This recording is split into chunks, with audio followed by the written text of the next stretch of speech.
আসসালামু আলাইকুম। এখন আমরা যাইতেছি জেদ্দা লোহিত সাগরের পাশে অল্প একটু দূরে। এখানে কবরস্থান, এখানে অনেকগুলো কবরস্থান আছে আদম আলাইহিস সালামের আমলে থেকে।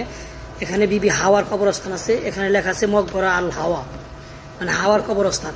এখানে আরো অনেক কার খবর কেউ সঠিক বলতে পারে না, তবে হাওয়ার খবর এখানে আছে, এইটুকু লেখা আছে এখানে। তো এক একটা কবর অনেক লম্বা, প্রায় 60 হাত 70 হাত এরকম করে লম্বা হবে এক একটা কবরস্থান। এখানে লেখা আছে হাওয়ার কবরস্থান 120 মিটার। তো আল্লাহ ভালো জানে এটা এখানে কার কবর আছে কেউ সঠিক বলতে পারে না, শুধু ধারণা করে এটা আদম আলাহ সালামের আমলে থেকে এই কবরগুলো। তো এখানে হাওয়ার কবর আছে, এটা লেখা আছে।